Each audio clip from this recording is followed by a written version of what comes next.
I knew the exact moment our company was going to crash and burn. It wasn't when our biggest client started complaining about slow response times, and it wasn't when the coffee machine in the break room died and nobody bothered to fix it for 3 weeks. It was a Tuesday morning, 9:15 a.m. sharp, under those buzzing fluorescent lights that make everyone look like they're dying of some rare disease. I'm Logan. I'm 49 years old. I live in Austin, Texas, and I've been keeping TechGuard Solutions running for the last 12 years. You know that guy in every company who actually knows where all the bodies are buried? That's me, except instead of bodies, it's network cables, server configurations, and the kind of legacy code that would make a fresh college graduate run screaming. I'm a senior network systems engineer, which is fancy talk for the guy who gets called at 2 a.m. when everything breaks. The problem with being the guy who quietly fixes everything is that people start thinking stuff just fixes itself. They think our network runs smooth because that's just how technology works these days. They don't see me working until midnight on Friday because some marketing intern downloaded a virus. They don't see the custom scripts I wrote years ago that keep our whole security system from falling apart. And they definitely don't see me coming in on weekends to update firewall rules because our automated systems are held together with digital duct tape and prayers. So when Wesley Patterson, our CEO, walked into the server room that Tuesday with a big smile and that look that says, "I just made a decision that's going to ruin someone's day," I should have seen trouble coming. He had someone with him, a younger woman in an expensive suit that probably cost more than my truck payment. "Listen up, everyone," Wesley announced, his voice echoing off the server racks. "I want you all to meet my daughter, Stephanie. She just finished her master's degree at Stanford, and she's going to be our new chief technology officer. Fresh perspective, new ideas, you know how it is." Stephanie stepped forward like she owned the place, which I guess she kind of did. She had that confidence you only get when you've never been responsible for keeping a system running at 3 a.m. on Christmas morning. She looked around the room at all of us, me, Casey from network admin, Brady from sales who thinks a router is something you use for woodworking. Then she looked right at me. "So you're Logan?" she asked, loud enough for everyone to hear. "Dad's told me about you, says you're the steady hand around here." I nodded, keeping my mouth shut. I was in the middle of trying to figure out why our intrusion detection system was throwing false alerts every few hours. Probably because our marketing team's social media tools were triggering the security protocols. Stephanie walked over to my workstation and picked up a stack of network diagrams I'd been working on. These weren't just random papers. They were detailed maps of our entire infrastructure that I'd spent weeks putting together. She flipped through them like they were junk mail. "Interesting setup you have here," she said with this little laugh that sounded like nails on a chalkboard. "But looking at this infrastructure, it's pretty outdated, don't you think?" The whole room went quiet. Even the server fans seemed to stop humming for a second. "Outdated?" I repeated, taking my hands off the keyboard. "Yeah," she said, tossing my diagrams back onto the desk. Half of them scattered onto the floor. She didn't even look down. "I've been reviewing our system's architecture, and honestly, this whole thing screams legacy technology. We need to modernize, Logan. Cloud migration, containerization, microservices. Not this dinosaur infrastructure you're babysitting." She looked around the room for backup, grinning like she'd just solved world hunger. A couple of the newer guys, probably terrified of getting on the CEO's daughter's bad side, let out these nervous laughs that made my skin crawl. I looked at those papers on the floor. Those diagrams represented 12 years of building a network that had 98.5% uptime, 0 security breaches, and handled everything from our email to our client billing systems. I looked at my team, people who trusted me to keep things running so they could do their jobs. Then I looked back at Stephanie. She was waiting for me to apologize, maybe scramble to pick up the papers, definitely act like the scared middle-aged guy worried about his pension. That's when I'd had enough. I stood up slowly and smoothed down my polo shirt. I looked her straight in the eye without blinking once. "You're absolutely right, Stephanie," I said, keeping my voice calm and friendly. "If management thinks this infrastructure is outdated, then I must have been wrong about keeping our system secure and operational for over a decade." Her smile flickered for just a split second. "Well, good. Acceptance is the first step toward real innovation." "Perfect," I said, and I meant it. "Then the free maintenance stops today." "Excuse me?" "You heard me," I said, sitting back down and opening a game of solitaire on my computer. "I'm just maintaining dinosaur tech after all. Wouldn't want to get in the way of your modernization plans. Wesley, who had been watching from the doorway like this was some kind of family bonding exercise, finally looked confused. He could sense something had changed, but he was too busy being proud of his daughter to figure out what. "Right," Stephanie said, getting her confidence back. "Let's get to work, people. I want a full system audit on my desk by end of day. And Logan, try to stay busy." She walked off, high-fiving one of the interns like she'd just won something. Wesley followed her toward his office, already planning his next brilliant management decision. My phone rang 5 minutes later.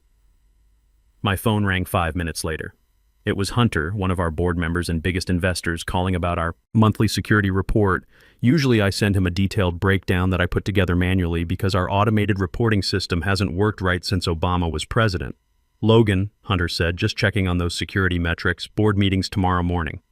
I looked at the file on my desktop labeled Security Report November Final, XLSX. It was done. It was perfect.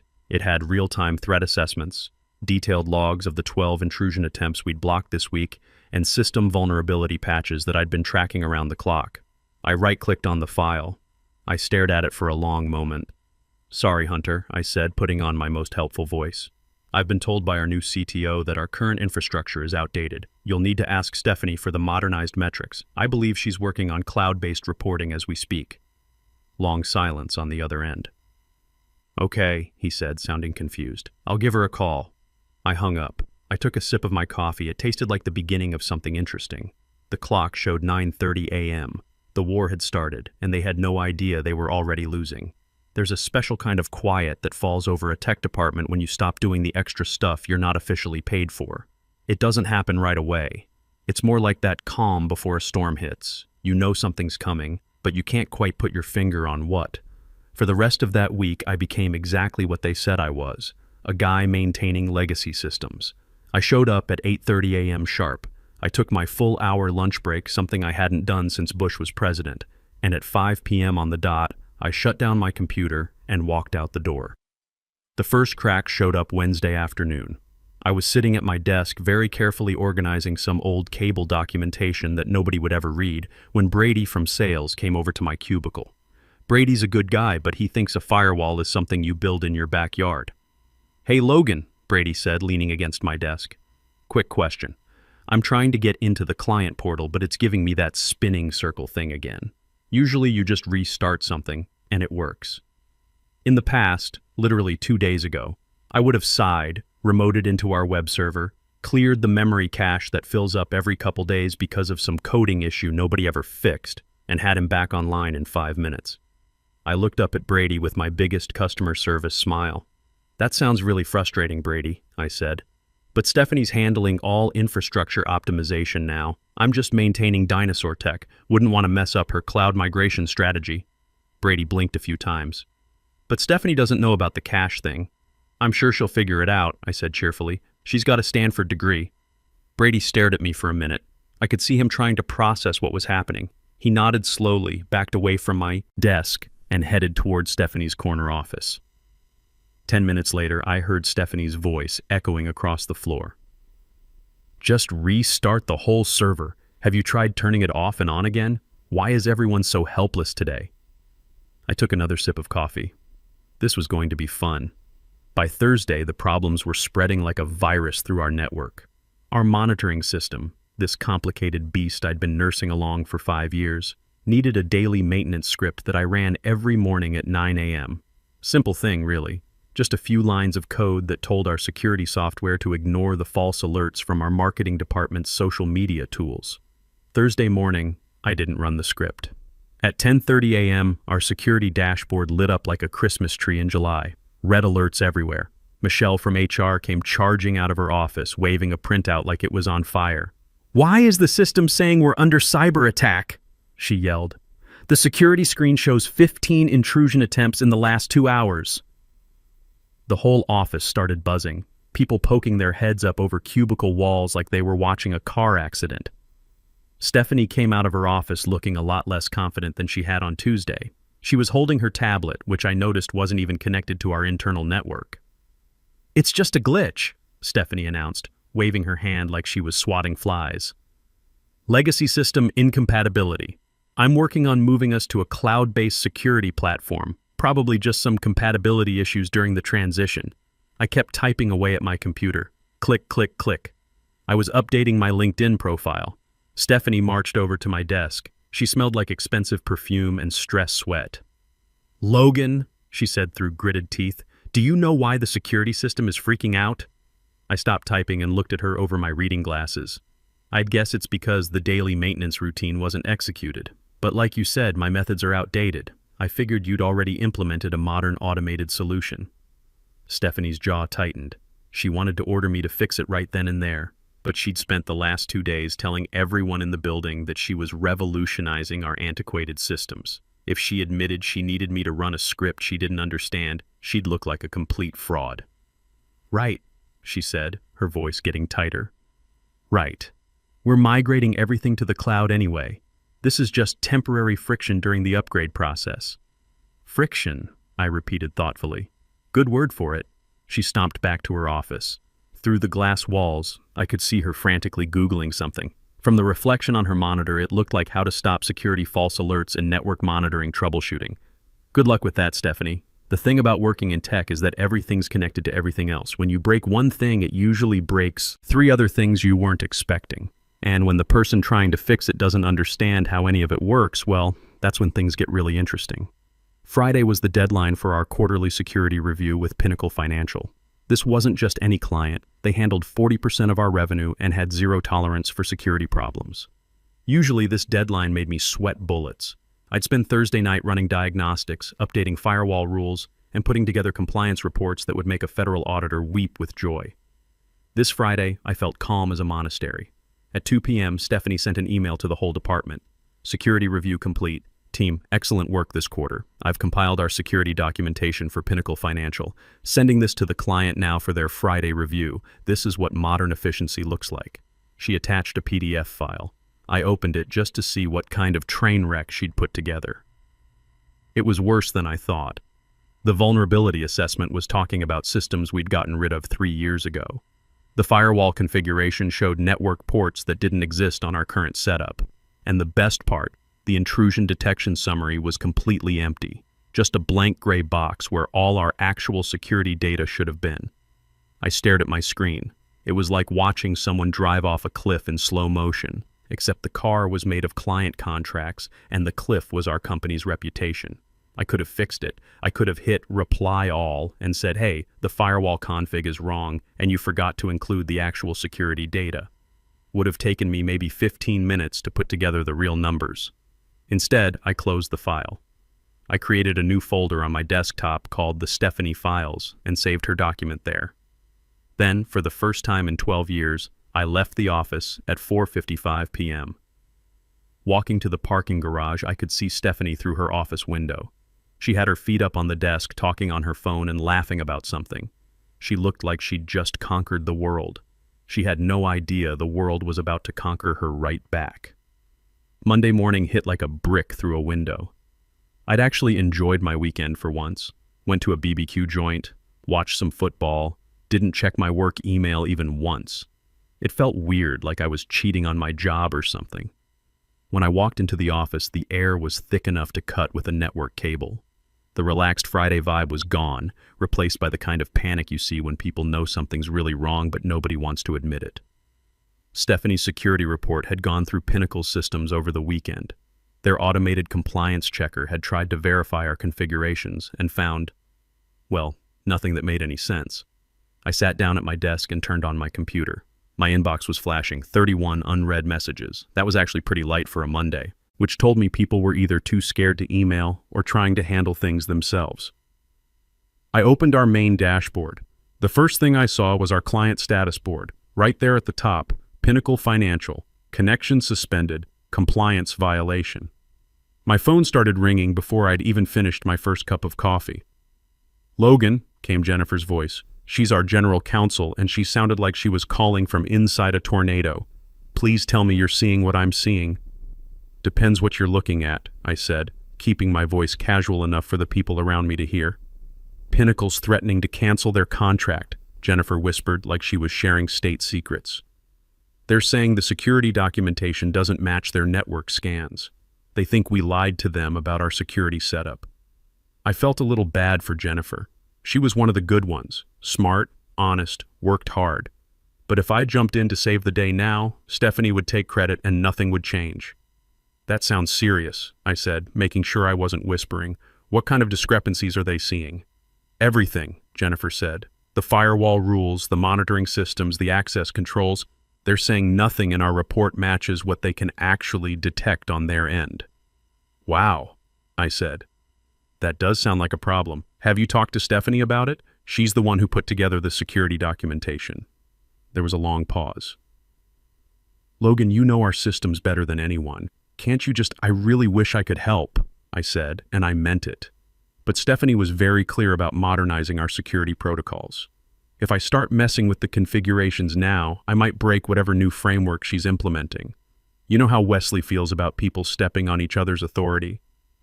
Jennifer got quiet for a minute. I could practically hear her putting the pieces together. Okay, she said finally. I'll document that we're waiting for the CTO to resolve the technical issues. She hung up. By noon, the crisis had reached the executive floor. Wesley came down the stairs, something he only did when the building was on fire or someone was getting fired. He marched straight into Stephanie's office. Through the glass walls, we all got to watch a father-daughter conference that looked more like a hostage negotiation. Stephanie was pointing at her laptop screen. Wesley was waving around what looked like printouts from Pinnacle. Then they both turned and looked directly at me. I didn't look back. I was very busy organizing the cables under my desk. Actual work that actually needed doing. Wesley and Stephanie walked over to my cubicle together. Wesley looked like a man who just found out his retirement fund was invested in lottery tickets. Logan, Wesley said, trying to sound calm but coming across more like a guy with chest pains. We've got a technical issue with Pinnacle. Their security team can't verify our system configurations. Oh no, I said, doing my best concerned employee impression. That sounds terrible. Stephanie thinks there might be some compatibility problems between the old monitoring system and her new security protocols, Wesley continued. I could hear the desperation creeping into his voice. We need you to take a look. Just help smooth out the integration. This was it, the moment they expected me to sigh, roll up my sleeves, and fix their mess so everyone could go back to pretending I didn't exist. But I thought about Stephanie calling my work dinosaur technology. I thought about all those late nights keeping their systems running while other people got promoted. I'd love to help, I said, and I really would have loved to help if they'd treated me like a professional instead of office furniture. But I don't have access to Stephanie's new cloud infrastructure. If she's migrated our security protocols to a modern platform, my old school clearance level probably can't reach them. Wesley looked confused, like someone had just explained rocket science using finger puppets. Can't you just override it somehow? Override it? I repeated slowly. Wesley, I'm a network engineer, not a character from a movie. If Stephanie's moved our security setup to a new platform without keeping the old access controls, I'd need her admin credentials and system documentation to even see what she's done. This was technically true, but I said it in a way that made it sound as scary as possible to people who didn't understand how networks actually work. Stephanie went pale. Documentation? Yeah, network maps, access control lists, security policy frameworks, I said helpfully. Basic stuff for any professional infrastructure. Without that, I could accidentally wipe out the whole security system trying to fix one small thing. Wesley looked at his daughter. Then he checked his watch. Figure it out, Stephanie. Pinnacle wants answers by 5 p.m. or they're walking away from their contract. Wesley headed back upstairs, leaving Stephanie staring at me like I'd just started speaking in computer code. You're doing this on purpose, she said quietly. I'm just trying not to break your modern infrastructure with my outdated methods, I said, turning back to my cable organization project. She stomped back to her office. Through the glass, I watched her frantically Googling network security documentation templates and how to write firewall policies. The clock showed 2:45 p.m., 2 hours and 15 minutes until Pinnacle's deadline. When people panic, they make stupid decisions. When people panic and don't understand what they're dealing with, they make dangerous decisions. Stephanie was about to prove both points. By 3:30 p.m., she'd figured out she couldn't magically create documentation for systems she didn't understand. She was stuck between admitting she had no idea what she was doing and losing our biggest client. So she did what every desperate manager does when technology fails. She threw warm bodies at a technical problem. "Everyone stop what you're doing," Stephanie announced at 3:45 p.m., clapping her hands like she was calling a meeting. "The client verification process is having integration issues with our legacy systems. We're going manual. I need everyone to pull security logs directly from the server terminals and compile them into spreadsheets."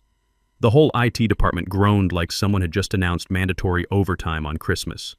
Manual log compilation was like trying to count raindrops in a thunderstorm. Theoretically possible, practically insane. She started handing out assignments. "Brady, you handle firewall logs. Casey, you take the intrusion detection data. Ryan, you get the access control records." She didn't give me anything to do. I was the legacy problem, apparently. I watched the chaos unfold like a slow-motion car crash. Brady was trying to read firewall logs that looked like ancient Egyptian hieroglyphics to him. Casey was copying error messages into Excel without understanding what they meant. Ryan was pulling authentication records that included every test account, backup process, and automated system check we'd ever run. Here's the thing about manual security documentation.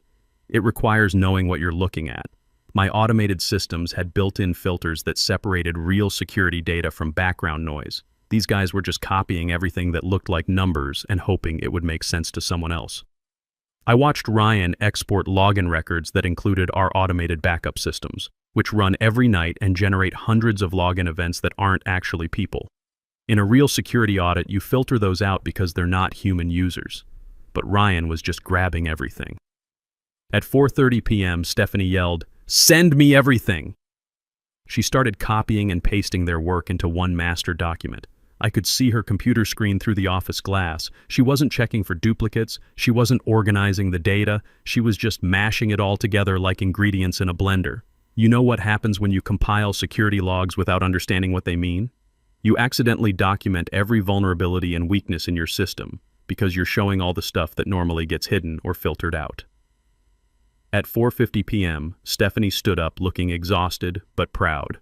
"Done," she announced. "Sending this to Pinnacle right now."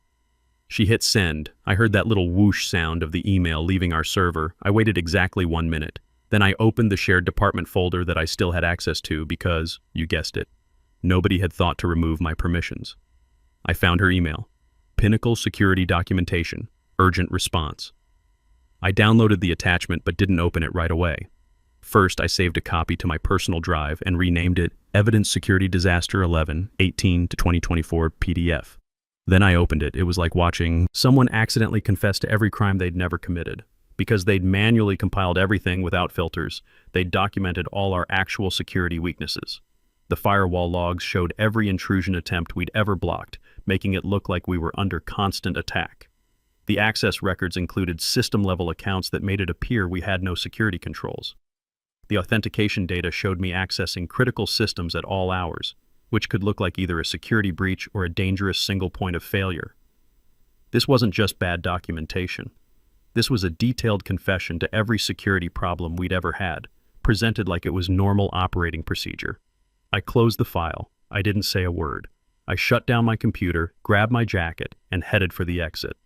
Walking past Stephanie's office, I could hear her on the phone. "Yes, it's comprehensive. Complete transparency. We believe in full disclosure of our security infrastructure. Full disclosure indeed." Tuesday morning started with an email marked emergency meeting. All hands. 8 a.m. mandatory. I showed up at 8:15 with my coffee and took a seat in the back. The conference room felt like a funeral home. Wesley was at the head of the table with Jennifer and Hunter from the board. Stephanie sat next to her father, looking like she hadn't slept. "Team," Wesley started, his voice strained like a guitar string about to snap. "Pinnacle has provided some feedback about yesterday's security documentation." Feedback. Corporate speak for their threatening to sue us. Hunter cleared his throat. He looked like a man watching his money burn.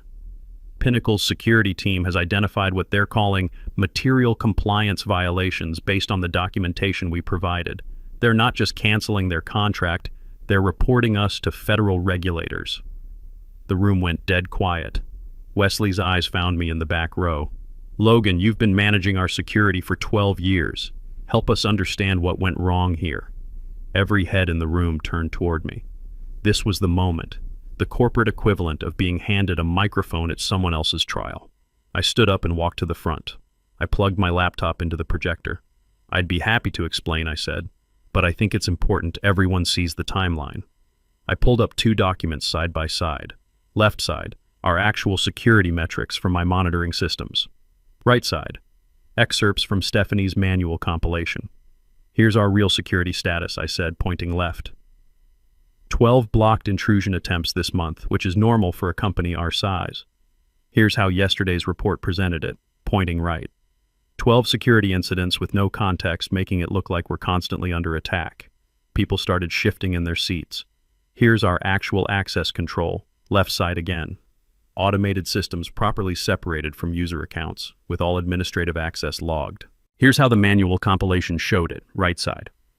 System accounts mixed with user accounts, making it look like we either have no security or I have unauthorized access to everything.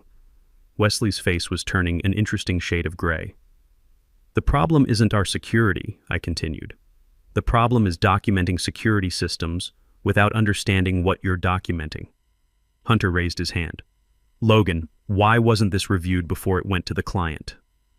I clicked to my final slide, a screenshot of Stephanie's Tuesday email calling my infrastructure dinosaur technology and instructing me to step back from modernization efforts. "I was specifically removed from the security review process," I said simply. I followed the CTO's instructions to let her handle infrastructure documentation. The silence in that room could have powered our backup generators. Jennifer leaned forward. "Are you saying this documentation was prepared without any input from our senior systems engineer?" "That's exactly what I'm saying. And I have the email chain to prove it." Stephanie finally spoke up. "I was just trying to modernize our reporting process. By documenting live security vulnerabilities and sending them to a client who's legally required to report compliance violations," I asked. Hunter stood up. "Wesley, we need to talk. Everyone except Logan, please leave." The room cleared out. Stephanie was the last to go, shooting me a look that could crash a server. When we were alone, Hunter got straight to the point. "How bad is this really?" I thought about corporate politics and office diplomacy. Then I thought about 12 years of keeping this place running while other people took credit. "Pinnacle will report us to federal regulators," I said. "We could lose our security certifications. Other clients will see that as a red flag. Worst case, we're looking at going out of business within 6 months." Wesley looked like someone had just told him his house was built on a sinkhole. "Can you fix this?" Hunter asked me directly. "I can fix the technical problems," I said. "I can generate proper documentation. I can even call Pinnacle's technical team directly. I've worked with them for years. They trust me." "Do it," Wesley said immediately. "Whatever you need." I looked at both of them, powerful men who'd been ready to sideline me a week ago, now begging for help. "I want full CTO authority," I said. "I want Stephanie removed from all infrastructure decisions. And I want this documented in writing so there's no confusion later." Hunter nodded without hesitation. Wesley looked like he was swallowing broken glass, but he nodded too. I spent the next 8 hours rebuilding our security documentation from scratch. Real numbers, actual configurations, proper context for everything Stephanie had accidentally exposed. I called my contact at Pinnacle and walked him through what had happened. An inexperienced executive had documented live systems without understanding compliance requirements. By Thursday, Pinnacle had accepted our explanation and agreed to continue the contract. Friday afternoon, Stephanie cleaned out her office. Amazing how little space someone actually takes up when their incompetence catches up with them. Her stuff fit in one cardboard box. A motivational poster about innovation, a coffee mug that said, "Disrupt everything," and a stress ball shaped like a cloud. Wesley didn't come down to say goodbye to his daughter. He was in meetings with the board, trying to explain how he'd almost destroyed the company by choosing family over competence.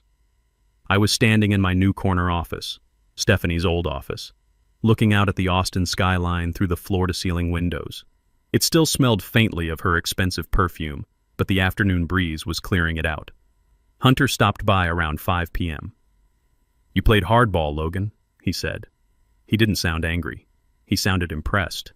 "I didn't play anything," I said. "I just stopped fixing everyone else's mistakes." He nodded. "Board wants you on the executive committee. Full CTO title, not just interim. Wesley's taking early retirement next month." "Sounds good," I said. You know, Hunter said, pausing in the doorway. You could have prevented this whole mess. You saw what she was doing wrong. I could have, I admitted. But then you never would have learned the difference between real expertise and expensive diplomas. Sometimes you need to watch the system crash to understand why the safety measures matter. He laughed and headed down the hall. I sat down in the executive chair and pulled up our monitoring dashboard. I turned my automation scripts back on, reactivated all the security protocols, and watched our system metrics return to normal. The red alerts disappeared one by one, replaced by the steady green lights of everything working like it should. For the first time in 12 years, I wasn't invisible. I wasn't just the guy who kept things running while other people got promoted. I was the guy who knew the difference between innovation and incompetence. My salary went from $95K to $145K. I got a corner office with actual windows, and I got something worth more than money: respect. Next time someone calls my work dinosaur technology, I'll just smile and show them what happens when you replace experience with arrogance. But I have a feeling there won't be a next time, not on my watch. Funny how the loudest people in the room are usually the ones who understand the least about what actually keeps the lights on. They never realize the quiet guy in the corner isn't holding everyone back. He's holding everything together. And when he stops holding it together, well, the results speak for themselves.